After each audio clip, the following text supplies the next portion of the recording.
ভারতে বসে শেখ হাসিনার রাজনীতি করার সুযোগ নেই। লোকসভায় পররাষ্ট্র বিষয়ক সংসদীয় কমিটির প্রতিবেদন, দেশে এলে গ্রেফতার, বিচার করবে আদালত। উনি বাংলাদেশে আসবেন, আইনের কাছে সোপর্দ করবেন নিজেকে এবং আইনসঙ্গতভাবেই তাকে ডিল করা হবে। ট্রাম্পের বিশেষ দূত সার্জিও গরের রোহিঙ্গা ক্যাম্প পরিদর্শন, কাল প্রধানমন্ত্রীর সঙ্গে সাক্ষাৎ, দ্বিপাক্ষিক সম্পর্কে সুবাতাস। উত্তর ঢাকার বেশ কটি এলাকা পরিদর্শন করলেন প্রধানমন্ত্রী। বর্জ্য ব্যবস্থাপনা সহ বিভিন্ন বিষয়ে অসন্তোষ, ব্যবস্থা নেওয়ার নির্দেশ। ধর্মের নামে বিভাজন তৈরি করছে একটি মহল। সকল ধর্মের সকল মানুষের অধিকারকে সুরক্ষার জন্য, তাদের সম্পদকে সুরক্ষার জন্য সব রকম ব্যবস্থা আমরা গ্রহণ করেছি। দেশ চালাতে ব্যর্থ সরকার, মন্তব্য বিরোধী দলীয় নেতার। 5 মাসের এই সরকারের সময় দুর্নীতি বন্ধ করা যায়নি, বরঞ্চ দুর্নীতি বৃদ্ধি পেয়েছে। গলা চেপে 70 দাদিকে হত্যা করল নাতি, টাকা ও গয়নার জন্য এমন হত্যাকাণ্ড ধারণা পুলিশের, ঘাতক গ্রেফতার। হঠাৎ মরক্কো থেকে স্পেনে অভিবাসন প্রত্যাশীর ঢল, এক শহরে একদিনে প্রায় 1.5 লাখের অনুপ্রবেশ, নিহত 43। দর্শক স্বাগত নিউজ 24 সংবাদে। পুরো সংবাদে আপনাদের সাথে আছি আমরা দুজন, আমি সোহাগ বক্স এবং আমি জান্নাতুল ফেরদৌস রুবা। দর্শক দেখছিলেন সুপার বোর্ড সংবাদ শিরোনাম। ভারতের মাটিতে বসে শেখ হাসিনাকে রাজনৈতিক কর্মকাণ্ড চালাতে দেয়া হচ্ছে না, আর তাকে ফেরত পাঠাতে বাংলাদেশের অনুরোধ খতিয়ে দেখা হচ্ছে। ভারতীয় সংসদীয় কমিটিকে এই কথা জানিয়েছে নরেন্দ্র মোদীর সরকার। ভারতের পররাষ্ট্র বিষয়ক সংসদীয় কমিটির তৈরি করা ভারত বাংলাদেশ সম্পর্কের ভবিষ্যৎ শীর্ষক প্রতিবেদনে উঠে এসেছে এসব তথ্য। এদিকে গঙ্গা পানি বন্টন চুক্তি নবায়নে দ্বিপক্ষীয় আলোচনা শুরু না হওয়ায় উদ্বেগ প্রকাশ করেছে সংসদীয় কমিটি। ছাত্র জনতার অভ্যুত্থানের মুখে 2024 সালের 5 আগস্ট ভারতে পালিয়ে আশ্রয় নেন শেখ হাসিনা। এরপর বিভিন্ন সময় সংবাদ মাধ্যমকে সাক্ষাৎকার দিয়েছেন তিনি, এমনকি ভার্চুয়ালি দলীয় নানা বৈঠকে অংশ নিয়ে আসছেন। সম্প্রতি তিনি আবারও দেশে আসার কথা বলেছেন। এ ধরনের কর্মকাণ্ড করার সুযোগ পাওয়ায় বারবার প্রতিবাদ জানিয়েছে বাংলাদেশ। ভারতের লোকসভায় পররাষ্ট্র বিষয়ক সংসদীয় কমিটি ভারত বাংলাদেশ সম্পর্কের ভবিষ্যৎ শীর্ষক প্রতিবেদন জমা দিয়েছে। এই কমিটির নেতৃত্বে রয়েছেন কংগ্রেস সাংসদ শশী থারুর। প্রতিবেদনে বলা হয়, ভারতের কেন্দ্রীয় সরকারের পক্ষ থেকে জানানো হয়েছে, বাংলাদেশের ছাত্র জনতার অভ্যুত্থানে ক্ষমতাচ্যুত শেখ হাসিনাকে প্রত্যাবর্তনের বিষয়ে ঢাকার অনুরোধ নয়াদিল্লি সংশ্লিষ্ট কর্তৃপক্ষ খতিয়ে দেখছে। সংসদীয় কমিটি বলেছে, চরম সংকট বা অস্তিত্বের হুমকির মুখে থাকা ব্যক্তিদের আশ্রয় দেওয়ার ভারতের মানবিক মূল্যবোধের অংশ হিসেবে শেখ হাসিনাকে সেখানে থাকার সুযোগ দেওয়া হয়েছে। এ অবস্থান অব্যাহত রাখারও সুপারিশ করেছে সংসদীয় কমিটি। তবে কোনো রাজনৈতিক প্ল্যাটফর্ম বা ভারতীয় ভূখণ্ড ব্যবহার করে শেখ হাসিনাকে রাজনৈতিক কর্মকাণ্ড চালানোর কোনো সুযোগ দেওয়া হয়নি বলেও জানানো হয়। 30 বছর মেয়াদী ভারত বাংলাদেশ গঙ্গা পানি বন্টন চুক্তির মেয়াদ চলতি বছরের ডিসেম্বরে শেষ হতে চলেছে। চুক্তিটির নবায়নের বিষয়ে এখনো আনুষ্ঠানিক দ্বিপক্ষীয় আলোচনা শুরু না হওয়ায় উদ্বেগ প্রকাশ করে সংসদীয় কমিটি। সেই সাথে বাংলাদেশিদের জন্য ভিসা কার্যক্রম স্বাভাবিক করার তাগিদ দেওয়া হয়েছে। আফরিন মৌ, নিউজ 24। দেশে এলে গ্রেফতার হবেন শেখ হাসিনা, নেওয়া হবে আইনি ব্যবস্থা, আদালত বিচার করবে তার নিজস্ব বিবেচনায়। এসব কথা বলেছেন আইনমন্ত্রী মোহাম্মদ আসাদুজ্জামান। সকালে ঝিনাইদহে একটি অনুষ্ঠানে অংশ নেন তিনি। জানান, জুলাই সনদের ভিত্তিতেই আইন সংস্কার কমিশনের প্রস্তাবনা বাস্তবায়ন করা হবে। ঝিনাইদহের পুরাতন ডিসি কোর্ট চত্বরে শুক্রবার সকালে বৃক্ষ মেলার উদ্বোধনী অনুষ্ঠানে যোগ দেন আইনমন্ত্রী আসাদুজ্জামান। উদ্বোধন শেষে আইনমন্ত্রী সাংবাদিকদের বলেন, শেখ হাসিনার মামলাগুলোর তদন্ত করে দোষীদের শাস্তি দেয়া হবে।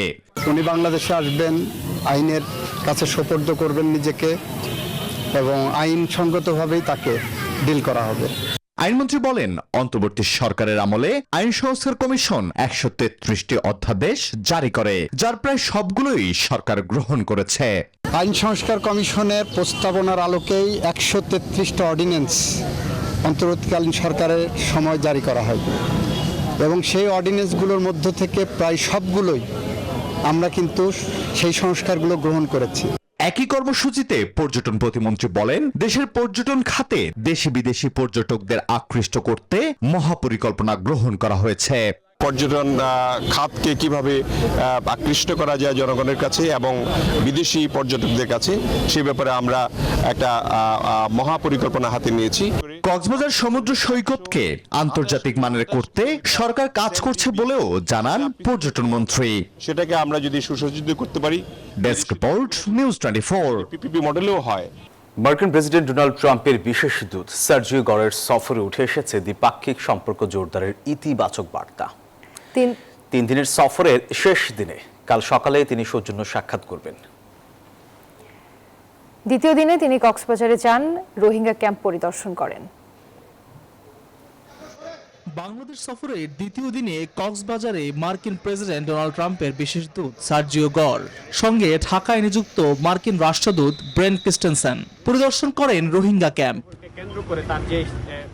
উখিয়ার বিভিন্ন ক্যাম্প ঘুরে দেখেন তারা, পর্যবেক্ষণ করেন রোহিঙ্গাদের বর্তমান জীবনযাত্রা, মানবিক সহায়তা কার্যক্রম সহ সার্বিক পরিস্থিতি। মার্কিন যুক্তরাষ্ট্র সবসময় এখানে 1 নম্বর দাতা দেশ হিসাবে কাজ করে আসছে। কিভাবে খরচ হয় ওনারা নিশ্চয়ই দেখতে এসেছেন এবং ওনারা দেখে সন্তোষ প্রকাশ করেছেন এবং উনি বাংলাদেশের উপর কিরকম বিরূপ প্রভাব পড়ছে এটাও জিজ্ঞাসা করলেন। তো আমি বুঝিয়ে বললাম। সার্জিও গরের সফরে দ্বিপাক্ষিক সম্পর্কে ইতিবাচক বার্তা সামনে আসছে। প্রথম দিনেই পররাষ্ট্রমন্ত্রী ডক্টর খলিলুর রহমানের সঙ্গে বৈঠক করেন, যেখানে উঠে আসে ব্যবসা বাণিজ্য ও জ্বালানি খাত সহ বিভিন্ন ইস্যু। আমরা বাংলাদেশের সঙ্গে যুক্তরাষ্ট্রের সম্পর্কে বিভিন্ন দিক আলোচনা করি। দুজনের বৈঠকের সময় জানা যায় বাংলাদেশকে আগের চেয়ে আরও নিরাপদ মনে করছে যুক্তরাষ্ট্র। ভ্রমণ সতর্কতার মাত্রা লেভেল 3 থেকে লেভেল 2 এ নামিয়ে আনা হয়েছে। এর মধ্য দিয়ে বিগত 6 মাসে দেশের আইন শৃঙ্খলা পরিস্থিতির দৃশ্যমান অগ্রগতির স্বীকৃতি এসেছে বলে মনে করছে সরকার। সফরের শেষ দিন প্রধানমন্ত্রী তারেক রহমানের সঙ্গে সৌজন্য সাক্ষাৎ করবেন ট্রাম্পের দক্ষিণ ও মধ্য এশিয়া বিষয়ক বিশেষ দূত সার্জিও গর। তার এই সফর আগামীতে বাংলাদেশ ইস্যুতে যুক্তরাষ্ট্রের নীতি নির্ধারণে বিশেষ ভূমিকা রাখতে পারে বলে মনে করা হচ্ছে। আল মোহাম্মদুল খান, নিউজ 24। ঢাকা উত্তর সিটির বিভিন্ন এলাকার বর্জ্য ব্যবস্থাপনা, সবুজায়ন, পানি নিষ্কাশন ব্যবস্থা ও সার্বিক পরিস্থিতি পরিদর্শন করেছেন প্রধানমন্ত্রী তারেক রহমান। বিকালে তিনি মিরপুর উত্তরা, মহাখালী, ফার্মগেট, মানিক মে এভিনিউ, কাকলী ও বনানী এলাকায় যান। সঙ্গে ছিলেন স্থানীয় সরকার প্রতিমন্ত্রী মীর শাহে আলম ও ঢাকা উত্তর প্রশাসক শফিকুল ইসলাম। প্রধানমন্ত্রী নিজেই গাড়ি চালিয়ে এসব এলাকা ঘুরে দেখেন, সমস্যা চিহ্নিত করেন বিভিন্ন স্থানে। কিছু বিষয়ে অসন্তোষ জানিয়ে দ্রুত ও কার্যকর ব্যবস্থা নেওয়ার নির্দেশ দেন সরকার প্রধান।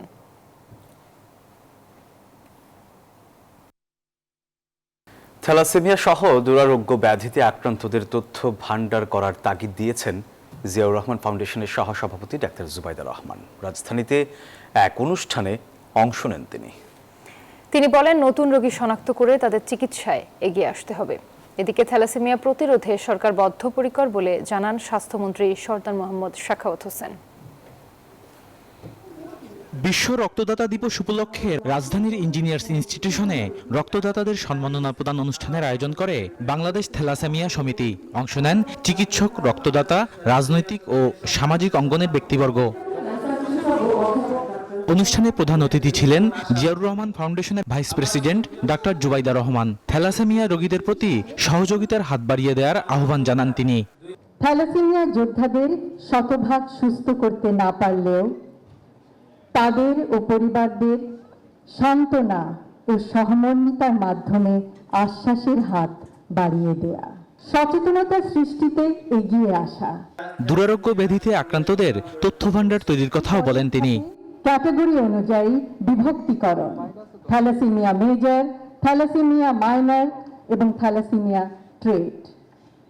চিকিৎসকদের যতদূর সম্ভব সহায়তা ও সহযোগিতা লাভ করলে রোগী ও তার পরিবার অনেকাংশে চিন্তামুক্ত ও আশ্বস্ত হবেন।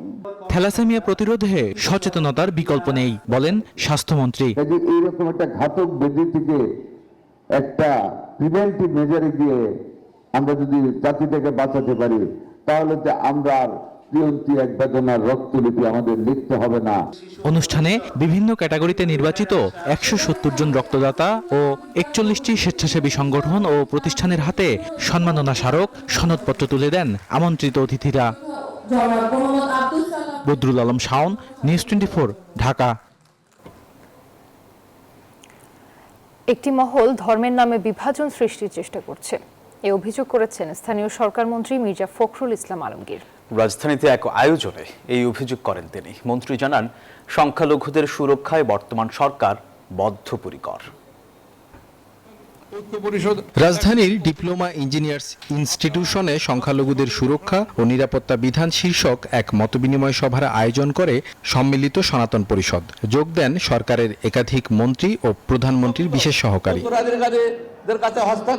স্থানীয় সরকার মন্ত্রী বলেন, একটি মহল দেশে ধর্মের নামে বিভাজন সৃষ্টি করতে চায়। সংখ্যালঘুদের সুরক্ষায় সরকার বদ্ধপরিকর। সকল ধর্মের একটা স্বাধীন সর্বদেশ, এটা জনগণতান্ত্রিক বাংলাদেশ। বাংলাদেশটা মানুষের সকল। আমাদের নেত্রী এবং খালেদা বলতেন যে আমি কখনোই আপনাদেরকে সংখ্যালঘু মনে করি না, আমি মনে করি আপনারা এই দেশের সন্তান, আপনার এই দেশের সমান অধিকার, আপনার যা আমারও তা। অন্য বক্তাদের কথাতেও উঠে আসে সংখ্যালঘুদের পাশে থাকার প্রতিশ্রুতি। আমরা নিরবরভাবে তাদের কাজ করে চলেছি, আপনাদের সবার মঙ্গল কামনা করি এবং এই সংগঠনকে আপনারা পজিটিভ ওয়েতে সেভাবে কাজ করে দেন। আমরা নিশ্চয়ই আপনাদের সাথে আছি, থাকবো। আপনারা দয়া করে আমাদের কাছে বলবেন। আমি খুবই কৃতজ্ঞ যে আপনারা অনেকেই যাচ্ছেন, অনেকে কথা বলছেন। আমি চেষ্টা করছি আমার আন্তরিকতা দিয়ে আপনাদের প্রবলেমগুলি উপস্থাপন করার জন্য। বক্তারা বলেন, এই দেশ সব ধর্মের মানুষের, কেউ যেন সমাজে অস্থিরতা সৃষ্টি করতে না পারে, সতর্ক থাকতে হবে সবাইকে। সিনিয়র অ্যাডভোকেট নিতা রায় চৌধুরী, মাইদুল ইসলাম, নিউজ 24, ঢাকা। দেশে বন্ধ হচ্ছে না চাঁদাবাজি, কমছে না দুর্নীতি, এমন অভিযোগ করেছেন বিরোধী দলীয় নেতা ডাক্তার শফিকুর রহমান। জাতীয় প্রেস ক্লাবে এক আয়োজনে এই অভিযোগ করেন তিনি। বলেন, দেশ পরিচালনায় ব্যর্থতার পরিচয় দিচ্ছে সরকার। জাতীয় প্রেস ক্লাবে বাংলাদেশ পরিবহন শ্রমিক ফেডারেশনের জাতীয় সম্মেলন। অংশ নেন বিরোধী দলীয় নেতা ও জামায়াতে ইসলামীর আমির ডাক্তার শফিকুর রহমান। অভিযোগ করেন, মোড়ে মোড়ে চাঁদাবাজ তৈরি করছে সরকার। চাঁদাবাজদের হাতে যেখানে সেখানে পরিবহন শ্রমিকরা তারা নাজেহাল হচ্ছেন, তাদেরকে মারধর করা হচ্ছে, আহত করা হচ্ছে, গাড়ি ভেঙে দেওয়া হচ্ছে। কারা করছে? সরকারি দলের লোকেরা। তিনি বলেন, এই সরকারের সময়ে দুর্নীতি বন্ধ হয়নি, উল্টো বেড়েছে। 5 মাসের এই সরকারের সময় দুর্নীতি বন্ধ করা যায়নি, বরঞ্চ দুর্নীতি বৃদ্ধি পেয়েছে। জনগণের আকাঙ্ক্ষা পূরণে ব্যর্থ হলে পরিণতি হবে ভয়াবহ, হুঁশিয়ারি জানান বিরোধী দলীয় নেতা। জনগণের আকাঙ্ক্ষার বিপরীতে চললে এদেশের জনগণ এবং আমরা কাউকে ছেড়ে দিয়ে কথা বলবো না। শাহনুর রহমান, নিউজ 24, ঢাকা। গণভোটে দেশের 70% মানুষ সংস্কারের পক্ষে রায় দিলেও বিএনপি তা মানছে না, এমন অভিযোগ এনসিপি নেতাদের। সিলেটে দেশ গড়তে জুলাই জাগরণ শীর্ষক একাধিক পথসভায় যোগ দেন তারা। বলেন, দেশে আর কাউকে স্বৈরাচার হতে দেয়া হবে না। সিলেটে জুলাই পদযাত্রার দ্বিতীয় দিনে সীমান্তবর্তী কোম্পানিগঞ্জের সমাবেশে অংশ নেয় এনসিপির কেন্দ্রীয় নেতারা। দলটির মুখ্য সমন্বয়ক নাসির উদ্দিন পাটোয়ারি বলেন, গণরায়ের বিপক্ষে যে সরকার টেকাতে পারবে না তারেক রহমান। আপনার স্থানীয় যে এলাকায় আপনার এই মানুষগুলা কষ্ট করে ভোট দিয়েছে, কষ্ট করে আপনাকে নেতা বানিয়েছে, অনেক নিপীড়িত ছিলেন, এখন মন্ত্রী পড়ায় থাকেন, এই মানুষগুলোর দিকে তাকানো প্রয়োজন। যদি মানুষগুলোর দিকে তাকান, আপনি না তাকান 5 বছরে, আগামী ইলেকশনে বা স্থানীয় নির্বাচনে এই মানুষগুলো আপনার দিকে তাকাইবে না। মুখ্য সমন্বয়ক সার্জিস আলম বলেন, যদি কেউ আওয়ামী লীগের মতো স্বৈরাচার হতে চায় তাদেরকে রুখে দেয়া হবে। যেই দল গুমের শিকার, খুনের শিকার, মিথ্যা মামলার শিকার, হামলার শিকার, যেই দল 17 বছর জুলুমের শিকার, যেই দল আমার সাথে জুলাই একসাথে আন্দোলন করলো, সেই দল যদি নতুন করে স্বৈরাচার হয়ে উঠতে চায়, আমরা বলে দিচ্ছি, আমরা সেই দলকে স্বৈরাচার হইতে দিব না। হবিগঞ্জে মঙ্গলবারের সংঘর্ষের ঘটনায় হামলা ও মোবাইল ছিনতাইয়ের অভিযোগ এনে এনসিপির নাসির উদ্দিন পাটোয়ারি ও সার্জিস আলম সহ 10 জনের নাম উল্লেখ করে এবং অজ্ঞাত 40-50 জনকে আসামি করে মামলা করেছে ছাত্রদল। সাথে সম্পৃক্ত ঠিক ওই সংঘর্ষে চোখে গুরুতর আঘাত পাওয়া কিশোর আলিফকে দেখতে বিকেলে চক্ষু হাসপাতালে যান বিরোধী দলীয় নেতা ডক্টর শফিকুর রহমান।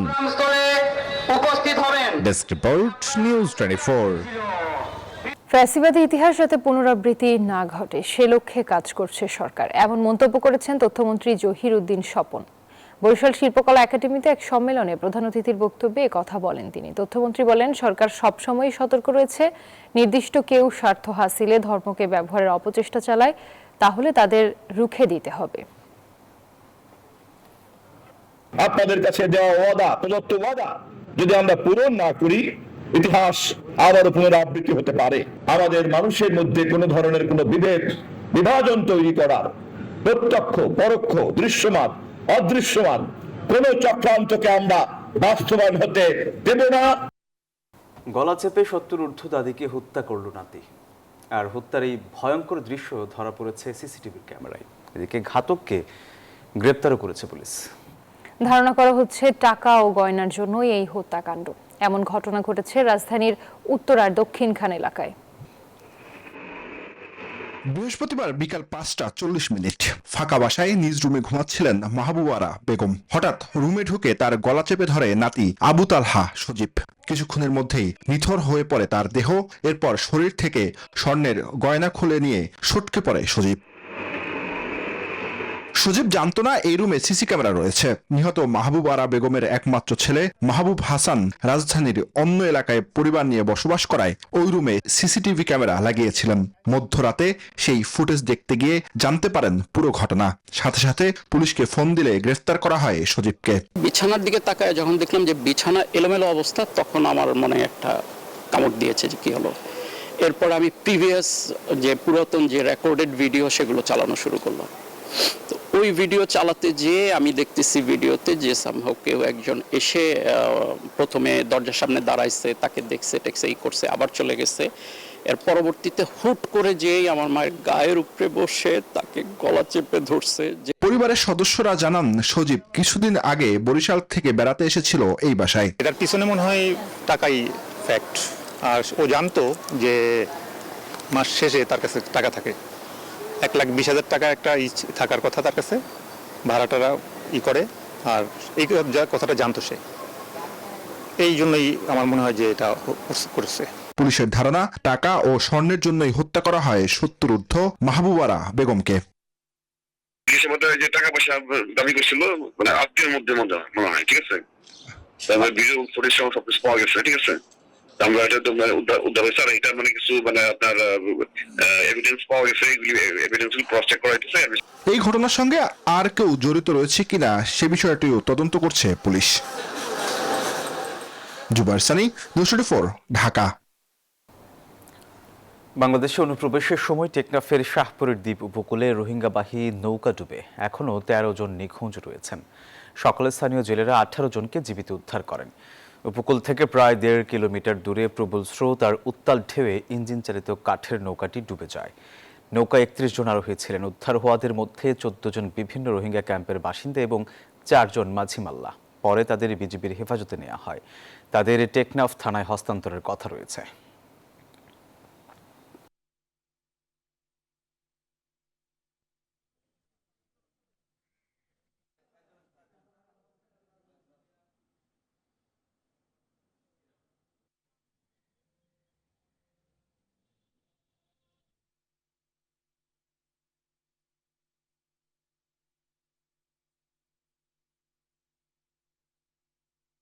ঢাকার কেরানীগঞ্জে ইয়াবা তৈরির চক্রের সন্ধান পেয়েছে র্যাব। অভিযান চালিয়ে 4 মাদক ব্যবসায়ীকে গ্রেফতারও করা হয়েছে। তারা হলেন মোহাম্মদ আলমগীর, আলী আরমান, মোহাম্মদ শাহজাহান ও সোনিয়া। দুপুরে রাজধানীর কারওয়ান বাজারে র্যাব মিডিয়া সেন্টারের সংবাদ সম্মেলনে এসব তথ্য তুলে ধরা হয়। জানানো হয়, বৃহস্পতিবার রাতে কেরানীগঞ্জ মডেল থানার মধ্যচর দক্ষিণ বালুচর এলাকায় এই অভিযান চালানো হয়। অভিযানে 2000 ইয়াবা, পাউডার জাতীয় কাঁচামাল, উৎপাদনের সরঞ্জাম, 5টি মোবাইল ফোন ও একটি ডিজিটাল ওজন মাপার যন্ত্র উদ্ধার করা হয়।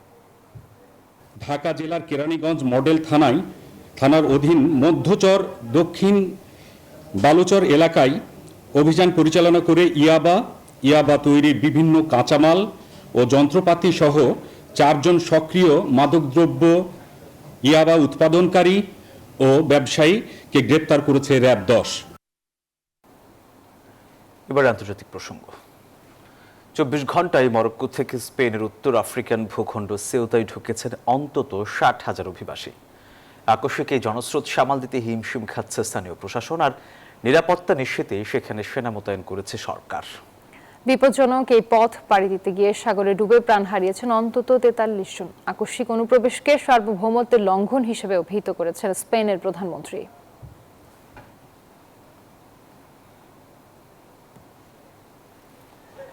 রাতের আধারে সীমান্ত পাড়ি দিচ্ছেন হাজার হাজার মানুষ। কেউ আসছেন ভাসমান টিউব নিয়ে, তো কেউ আসছেন সাঁতার কেটে, কেউ বা আবার কাঁটাতারের বেড়া টপকে মরক্কো থেকে প্রবেশ করছেন স্প্যানিশ সিউটায়। ইউরোপের বিভিন্ন দেশের মতো স্পেনেও প্রতিনিয়ত অবৈধ অভিবাসীরা অনুপ্রবেশের চেষ্টা চালান। তবে একদিনে 60,000 অভিবাসীর এই অনুপ্রবেশ রীতিমতো ভেঙেছে আগের সব রেকর্ড। এমনকি এর সংখ্যা শহরটির মোট জনসংখ্যার অর্ধেকেরও বেশি বলে জানিয়েছেন সংশ্লিষ্ট কর্তৃপক্ষ। এরই মধ্যে নিরাপত্তা বাহিনীর সঙ্গে অভিবাসী ও মানব পাচারকারী চক্রের সংঘর্ষের খবর পাওয়া গেছে। বেশ কিছু গাড়ি পোড়ানো সহ টিয়ারশেল নিক্ষেপ করে পরিস্থিতি উত্তপ্ত করার চেষ্টা করছে তারা। নিরাপত্তা বাহিনী পরিস্থিতি নিয়ন্ত্রণে আনার চেষ্টা করছে, তবে পুরোপুরি ভেঙে পড়েছে শহরটির খাদ্য, চিকিৎসা এবং নিরাপত্তা ব্যবস্থা। আমরা যা করছিলাম তা মোটেও ভালো না, আর এতে মজাও নেই। তার উপর এখানে মানুষ মারা যাচ্ছে। গতকাল দুপুরে খাওয়ার পর থেকে আমি কিছুই খাইনি।